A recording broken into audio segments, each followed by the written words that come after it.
शेतकऱ्यांच्या मागणीसाठी काळा फटका आंदोलन। सततच्या अतिवृष्टीमुळे वाशिम जिल्ह्यातील शेतकरी मोठ्या संकटात असून खरीप हंगामातील कपाशी, सोयाबीन, ज्वारी, फळबागा यासह अनेक पिकं पाण्याखाली गेल्याने शेतकऱ्यांचं नुकसान झालंय। या पार्श्वभूमीवर क्रांतिकारी शेतकरी संघटनेचे सतीश इढोळे यांनी वाशिम शहरातील प्रमुख चौकात काळा फटका आंदोलन केलं। काळे कपडे व चेहऱ्यावर काळा रंग लावून शासनाचा निषेध नोंदवलाय। शेतकऱ्यांच्या मागण्यांमध्ये ओला दुष्काळ जाहीर करणे, सरसकट नुकसान भरपाई आणि संपूर्ण कर्जमाफी यांचा समावेश आहे।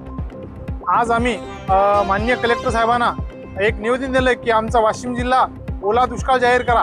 कारण मुख्यमंत्री साहेबांनी सांगितलं होतं की दुष्काळ पडल्यानंतर सरसकट कर्जमाफी करू। आता याच्यानंतर यांना कोणता दुष्काळ, असा दुष्काळ पाहिजे ते आमच्या उभ्या झाडालाच आता कोंब आलेले आहेत आणि आमचा संत्र्याची बाग असो, हे झाडं आमचे जमीनदोस्त झाले, जे आम्ही लहान मुलाच्या परीने द्यायला जगवतो, मोठं करतो, ते आता जमीनदोस्त झाले। साहेबाला आम्ही वारंवार पत्र देऊन सुद्धा कोणती आम्हाला मदत मिळाली नाही। कोणता अधिकारी आमच्या बांधावर येऊन आमची चौकशी पण सुद्धा केली नाही। जर असंच जर चालू राहिलं तर आम्ही याच विषयात मुख्यमंत्री साहेबांना जाब विचारणार आणि मुंबईला याच विषयात आम्ही सर्व शेतकरी तिथे जाऊन धडकणार आणि त्यांना विचारणार की तुम्हाला अजून कोणता दुष्काळ, किती दुष्काळ पाहिजे, तेव्हा आम्ही आमची कर्जमाफी करणार। आम्हाला सरसकट कर्जमाफी पाहिजे।